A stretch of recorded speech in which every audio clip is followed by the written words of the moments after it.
Les États-Unis ont donné 72 heures à l'ambassadeur sud-africain Ebrahim Rasool pour quitter le pays. On apprend que le 14 mars 2025, le secrétaire d'État américain Marco Rubio a déclaré l'ambassadeur sud-africain aux États-Unis persona non grata. Les puissances occidentales cherchent à maintenir leur hégémonie sur les nations africaines souveraines. Le Burkina Faso s'est récemment engagé dans la production de drones militaires, ce qui marque une étape stratégique dans le renforcement de la défense et de son autonomie technologique. Parmi les modèles développés, on a le drone Konomba. Voice of America est suspendu aux États-Unis. Il faut voir la brutalité avec laquelle ça s'est produit. C'est-à-dire qu'à 9h43, un samedi, tous les employés de Voice America reçoivent un mail de la holding USAGM qui leur dit « Vous êtes en congé administratif ».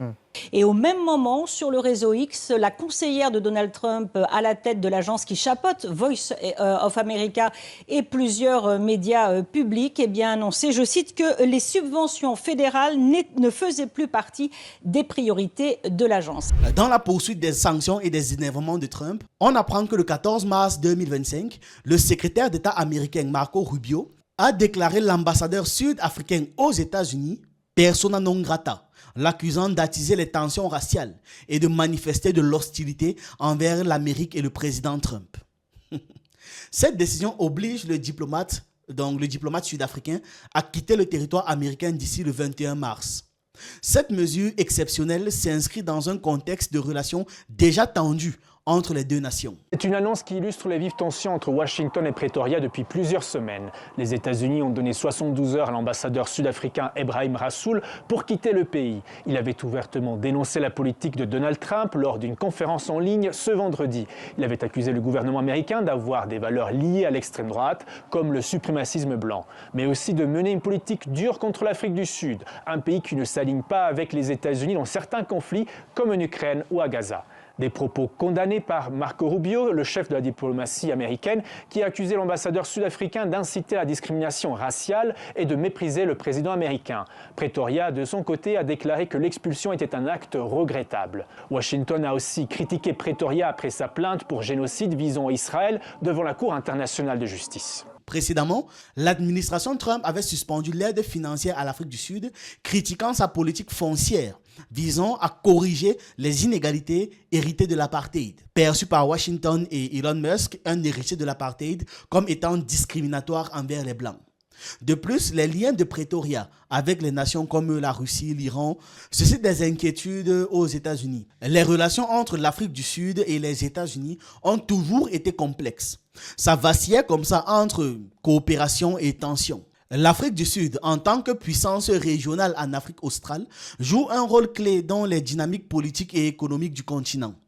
Les tentatives américaines d'influencer sa politique intérieure, notamment en matière de réforme agraire, sont une ingérence néocoloniale. L'expulsion de l'ambassadeur Rasool va renforcer les sentiments anti-américains en Afrique du Sud et au-delà, ce qui va bien sûr alimenter la rhétorique selon laquelle les puissances occidentales cherchent à maintenir leur hégémonie sur les nations africaines souveraines.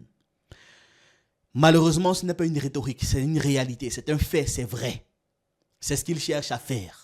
Avant de continuer, abonnez-vous parce que c'est gratuit. Objectif 200 000 abonnés. Parmi vous, est-ce qu'il y a des fans de football ou d'autres sports? Nous avons créé une nouvelle chaîne YouTube appelée Yvan Prime. Vous aurez des vidéos autour du sport, analyse, histoire, review de matchs et un tas d'autres choses. Une première vidéo donne déjà un avis impopulaire mais qu'il faut quand même écouter sur la légende du football Messi. Le lien est en description. Aussi, certaines vidéos de la chaîne sont doublées en anglais. Je parle du même genre de doublage que sur les chaînes comme MrBeast ou encore Kevin Tran. Donc, vous pouvez partager ces vidéos à vos contacts qui parlent anglais. Pour reconnaître les vidéos doublées, vous verrez sur le titre la mention doublage en anglais, écrit comme ceci. Ensuite, vous allez dans les paramètres, piste audio et vous choisissez la langue. Nous sommes en train de fournir un effort considérable pour doubler toutes les vidéos de la chaîne en anglais. Ça va prendre un peu de temps. Merci pour le soutien. Revenons au sujet. Voice of America est suspendu aux États-Unis. Oui, la voix des Américains doit se taire.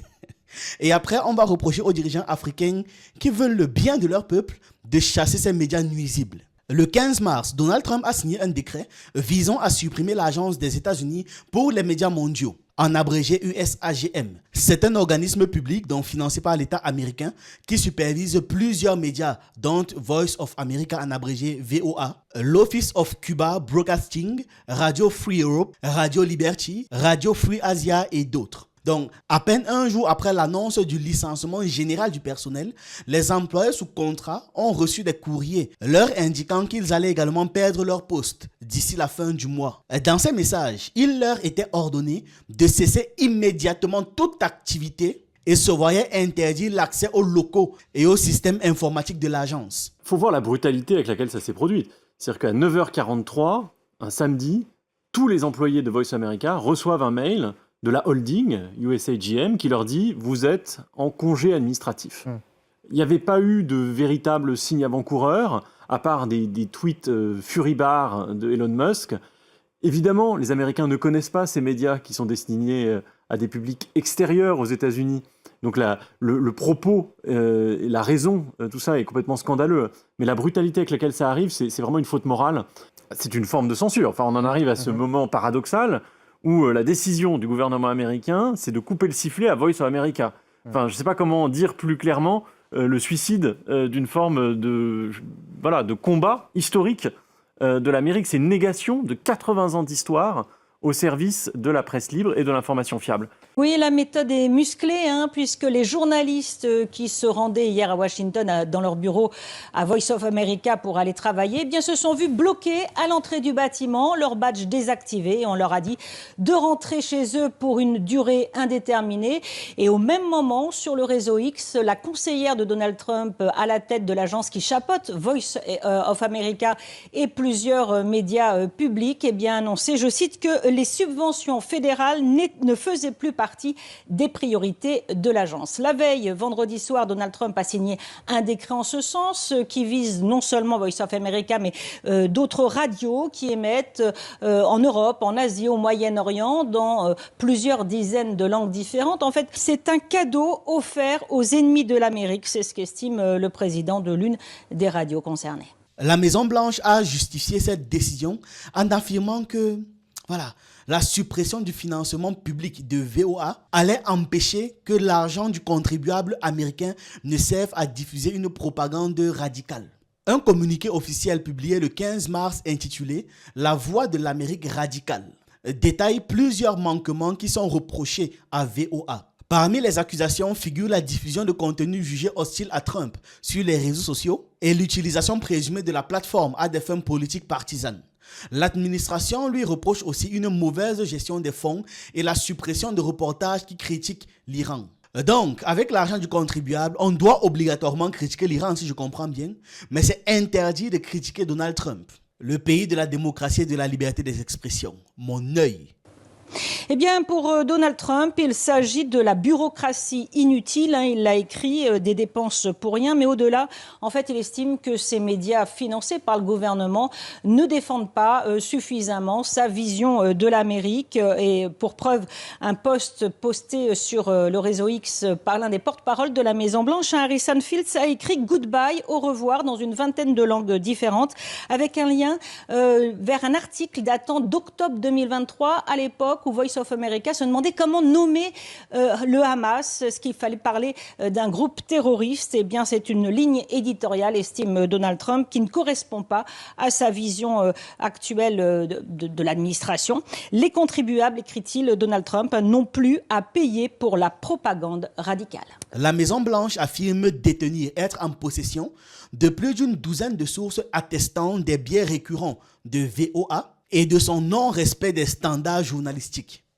Dan Robinson, un ancien employé ayant travaillé 34 ans pour la chaîne, a notamment dénoncé, après avoir travaillé 34 ans pour la chaîne, ce qu'il décrit comme étant une structure arrogante, gangrénée par une idéologie de gauche proche des médias partisans américains, après avoir travaillé là-bas pendant 34 ans.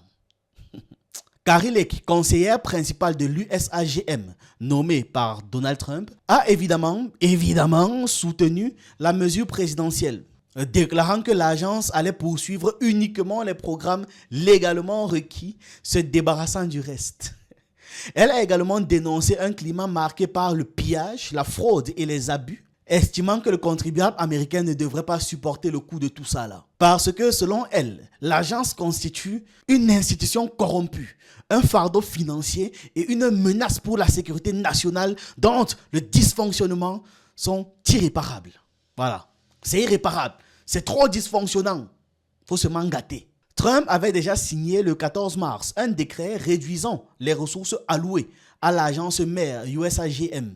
Cette directive impose une réduction drastique des effectifs, exigeant entre autres la présentation d'un plan de mise en conformité sous 7 jours. Passé les 7 jours, ils seront sanctionnés. Le 15 mars, en réponse à ces mesures, Michel Abramovich, directeur de Voice of America, a annoncé placer la quasi-totalité de son personnel, soit 1300 employés, en congé administratif. C'est terminé.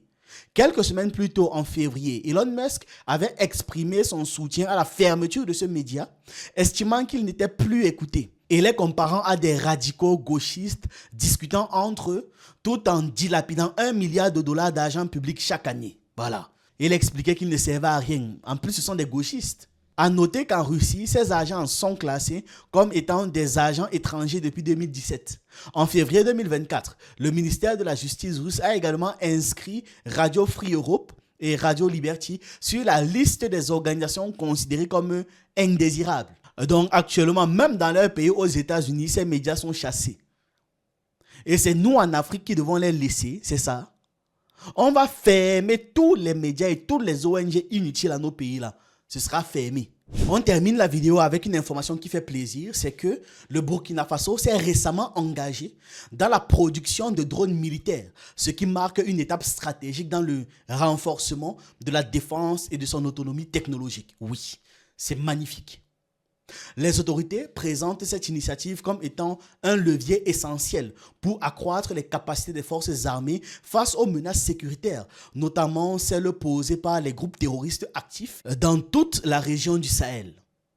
Dans cette optique, le pays a mis en place plusieurs projets visant à pouvoir concevoir eux-mêmes, développer et intégrer des technologies dans ses opérations militaires. L'une des avancées les plus impressionnantes, c'est l'inauguration en fin janvier d'une unité de fabrication de drones de surveillance par le chef de l'État Ibrahim Traoré.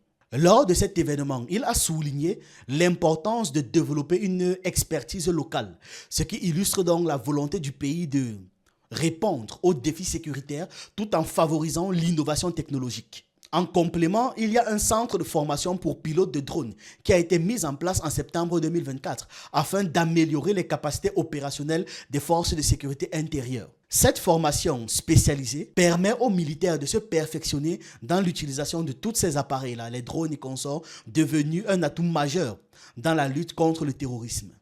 Dès décembre 2022, le gouvernement avait déjà pris l'initiative de créer l'Agence d'innovation de défense et de sécurité, en abrégé AIDS, dans le but d'assurer la conception et l'intégration des drones fabriqués localement au sein des forces armées. Présenté comme un pôle stratégique autonomique de solutions opérationnelles endogènes, cette agence joue un rôle clé dans les combats contre les groupes armés. Parmi les modèles développés, on a le drone Konomba, conçu au sein de l'AIDS. C'est capable de parcourir jusqu'à 30 km et c'est principalement utilisé pour des missions de reconnaissance. En parallèle du développement de l'industrie locale, le Burkina Faso a renforcé son arsenal en se procurant des drones militaires de fabrication turque. Déployés pour la première fois en septembre 2022 dans des opérations antiterroristes au Sahel, ces appareils ont prouvé leur efficacité sur le terrain. En avril 2024, le pays a encore augmenté sa flotte avec l'acquisition de modèles plus avancés destinés à intensifier les frappes contre les groupes armés financés par l'Occident.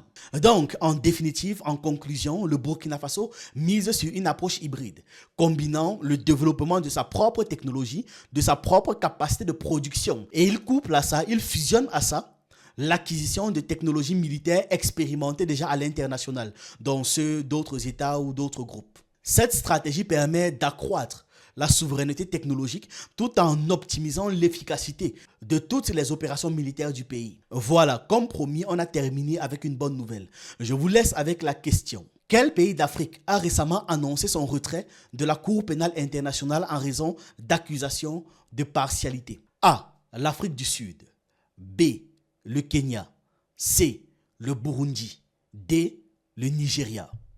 Mettez pause et donnez la réponse en commentaire. Abonnez-vous, mettez un like à la vidéo. Alors, la bonne réponse à la question c'est le Burundi.